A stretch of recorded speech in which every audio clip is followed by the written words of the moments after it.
The Princess Loses Herself. I have said the Princess Irene was about 8 years old when my story begins. And this is how it begins.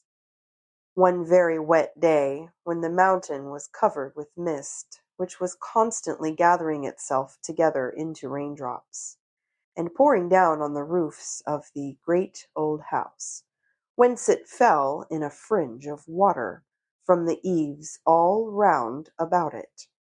The princess could not, of course, go out. She got very tired, so tired that even her toys could no longer amuse her. You would wonder, at that, if I had time to describe to you one half of the toys she had.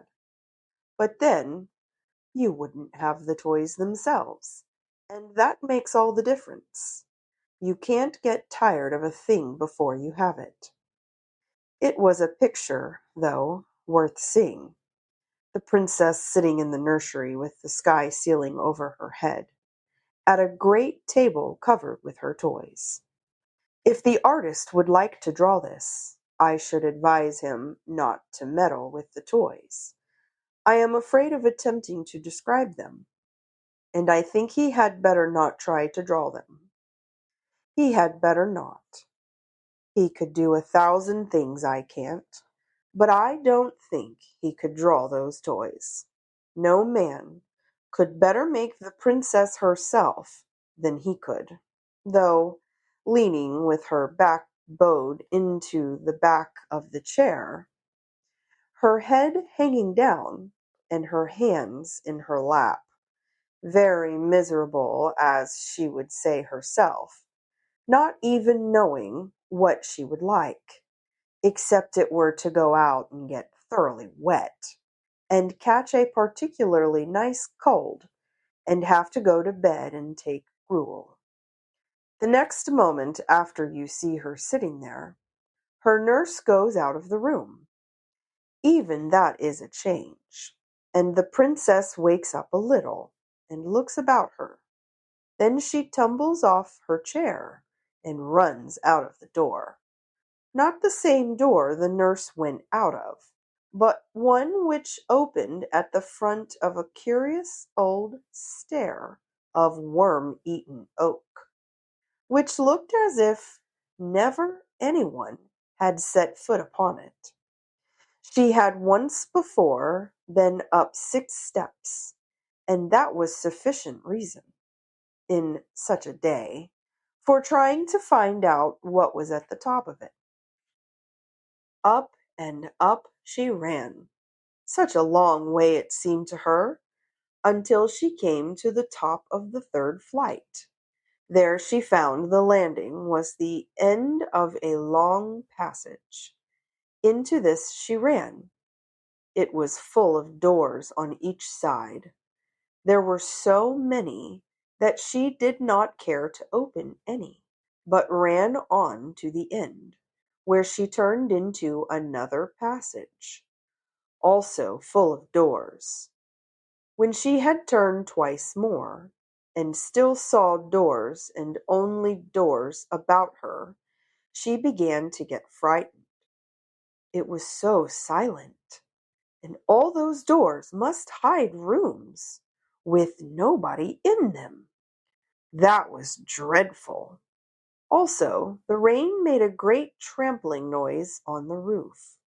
She turned and started at full speed, her little footsteps echoing through the sounds of the rain, back for the stairs and her safe nursery. So she thought, but she had lost herself long ago. It doesn't follow that she was lost, because she had lost herself, though. She ran for some distance, turned several times, and then began to be afraid.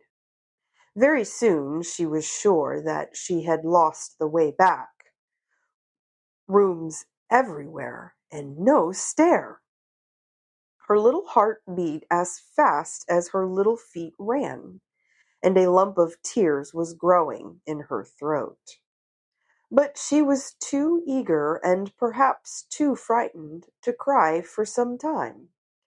At last her hope failed her. Nothing but passages and doors everywhere. She threw herself on the floor and burst into a wailing cry broken by sobs. She did not cry long, however, for she was as brave as could be expected of a princess of her age. After a good cry, she got up and brushed the dust from her frock. Oh, what old dust it was! Then she wiped her eyes with her hands, for princesses don't always have their handkerchiefs in their pockets, any more than some other little girls I know of. Next, like a true princess, she resolved on going wisely to work to find her way back. She would walk through the passages and look into every direction for the stair. This she did, but without success. She went over the same ground again and again, without knowing it, for the passages and doors were all alike. At last, in a corner, through a half-open door, she did see a stair, but alas! It went the wrong way. Instead of going down, it went up. Frightened as she was, however, she could not help wishing to see where yet further the stair would lead. It was very narrow, and so steep that she went on like a four-legged creature on her hands and feet.